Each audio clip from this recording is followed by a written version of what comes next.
What's up, everybody? I hope you liked that little TED Talk conspiracy theories video that you should have just watched before that. So I guess if you haven't seen that yet, pause this video and go back and watch the first one first. Hope you're liking conspiracy theories. I did have a lot of requests for this earlier on in the year. Hopefully you found a couple interesting ones yesterday to put in that first journal entry. Again, if you didn't do your journal entry, well, I wouldn't know until the end of the quarter because that's kind of a responsibility, ongoing assignment that you submit in at the end of each marking period. So, but I'd say I think a handful of you got way behind and we're scrambling to get all of those journals done this last week of marking period one.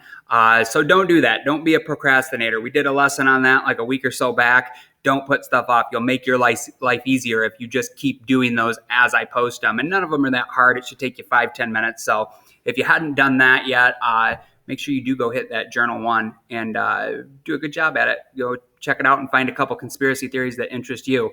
I also had started out notes at the beginning of this year, and then I've kind of trailed off and not had you add a lot of stuff to it. So hopefully you still do have those humanities notes. If not, I'll be doing a study guide at the end of the semester before the exam where I'll highlight the things you need to know. But go find those humanities notes. If you do have them in like a spiral notebook or anything, dust them off. And this week and kind of moving forward, I'm going to have you add a handful more things in there. This won't be like my U.S. history class where I'm doing like full on PowerPoints and giving you a lot of notes information. This is an elective class. I want to keep it pretty short and sweet and to the point. And honestly, I don't want it to be that rigorous or challenging for you. I want you to enjoy this class and like tuning into it. And I don't want you to get overwhelmed. I want you to focus on your core classes first. And then this is one that's just a little bonus for you where you're also getting credit and everything. So moral of the story, don't procrastinate, stay up on stuff.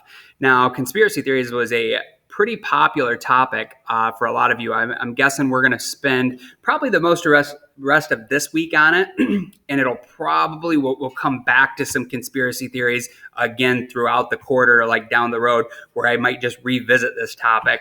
But I do like to shift gears a fair amount too. I don't want to stick on any one topic for a too extended period of time. Like the longest I'll probably go on anything would be like how long we dealt with racism in quarter one.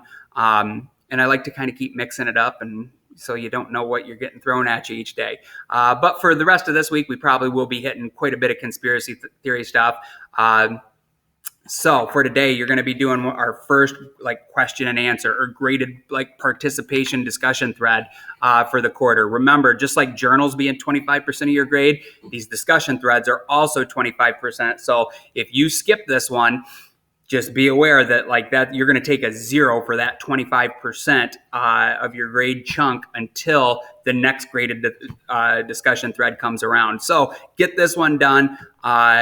Stay on these assignments in all of your classes for this first week or two of the quarter, and that'll get you off to a good start and get you A's in the classes. Now, these participation discussion threads, or I'll label them like Q&A, question and answer. Those are my one assignment that does have a pretty rigid due date.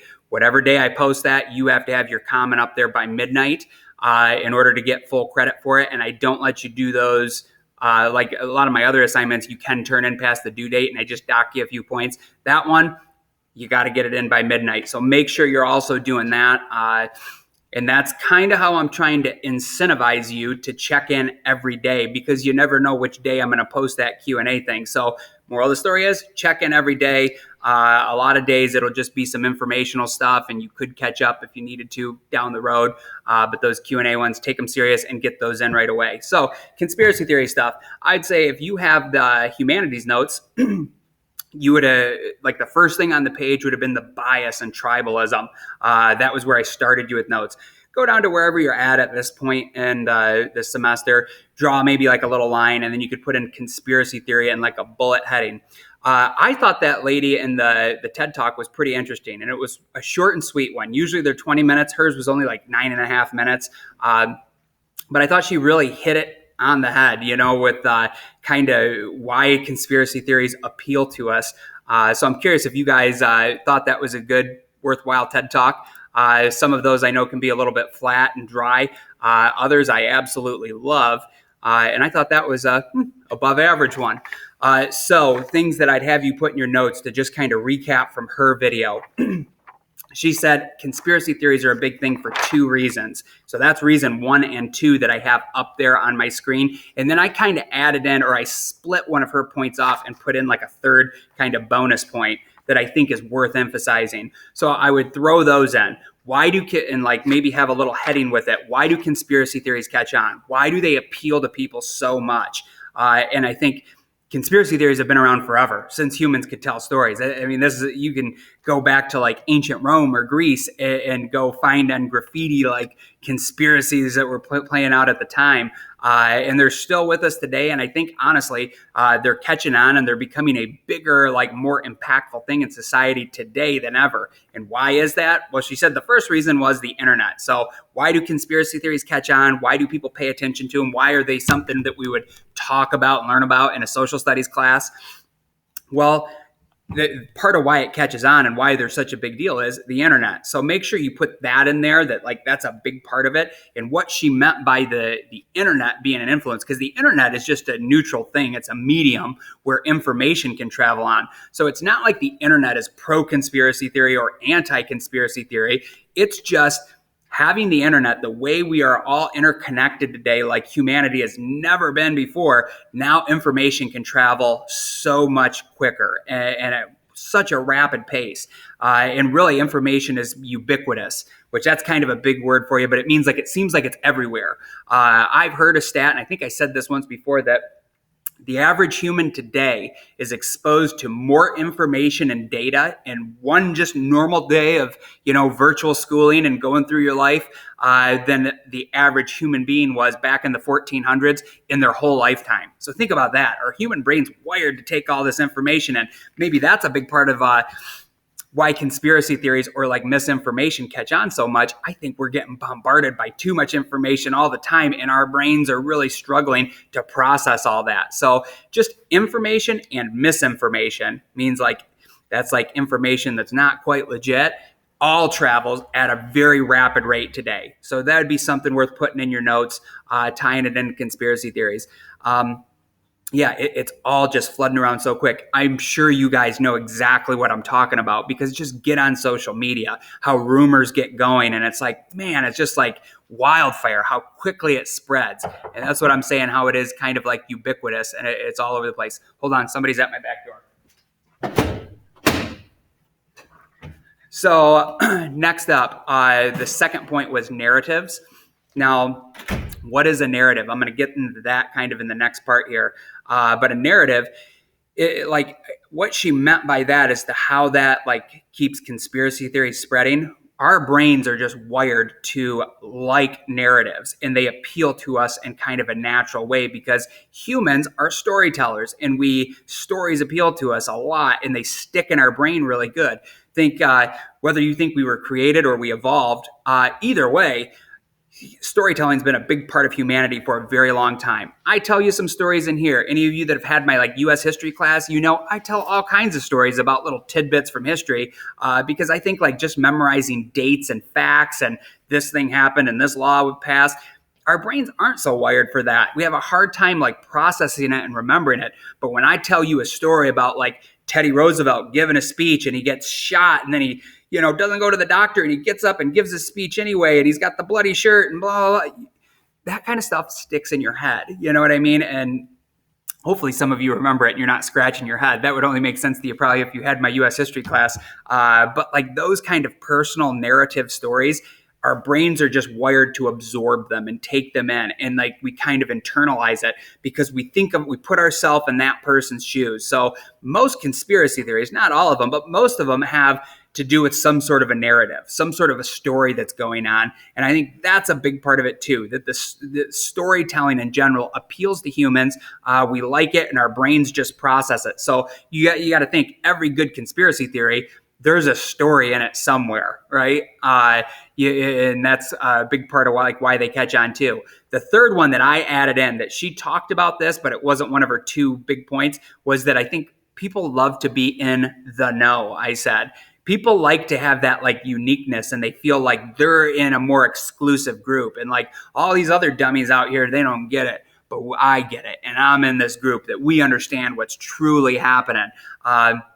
That's a big thing too. I mean, think about that. People love like gossip and they love to chit chat and talk about each other. And, that's something maybe we'll run a lesson on gossip down the road. And probably we'll do some stuff with like social media and all that. That'll be coming up eventually. But think about that. I think most of you, that'll ring true to you that, yeah, being in the know or like having like secret information that other people might not have or haven't woken up to, that feels like a powerful thing. It makes us feel special and like more important. So I think that's a big part of it too, that is worth kind of making its own standalone point, in my opinion. Now, 2 different vocab terms that I want you to put in here today. Narrative. I just want you to know what a narrative is because I threw that up there and kind of explaining why and she did too in the video as to why conspiracy theories catch on. So know that a narrative, that's a very good word to have in your vocabulary that you definitely just want to know going through life. But a narrative is a spoken or written account that connects events together. So our lives are a narrative, kind of, sort of. If you were telling the story of your life, it's a narrative. Most stories, movies that you watch are a narrative. Where you're seeing these events connect together and your brain like really can absorb that pretty good. The other one I want you to have is, and it's a word that you probably haven't heard as much as narrative, but is an archetype, where a lot of these conspiracy theories, they're in a familiar archetype. And an archetype it's a reoccurring story or theme that that most people are going to be like familiar with. If you stop and think about that, I might have you like down the road for a future assignment, pick out some different archetypes that you see reoccurring a lot.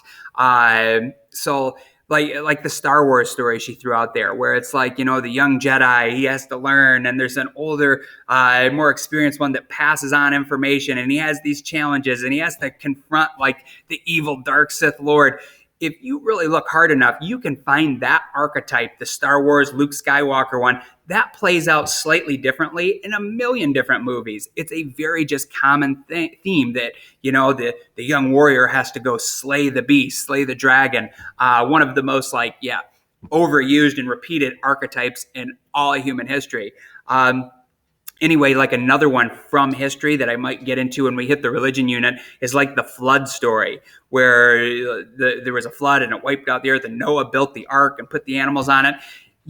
Everybody's probably at least heard that story before, but what might surprise you, there are hundreds and hundreds of flood stories that are in continents and cultures all over the world that all are kind of sort of similar to the one that takes place in the Bible. So that's another example of like an archetype, this story that gets repeated over and over and over again. So I'm rambling on a little bit. Hopefully I didn't go too long for you today. Add that stuff into your notes. And then you do have 2 questions today. Where did I put them? The questions are all going to be in the notes section. So after you've watched both of the videos, go check out in my notes the questions. Some of you probably already looked at it. You might already be crafting your answer and thinking about it, but go answer those in the student answers section. And then I think things have chilled out a little bit this week. Last week on the very last one, I didn't really get to respond to anybody. Hopefully you liked my squirrel video too. I saw a lot of good comments on that, but I'm sorry, I was just too busy wrapping up the Q1 grades to respond back to everybody individually. But this one, I will do my best to. And that's all I got for you today. So have a good evening, and I'll see you again tomorrow.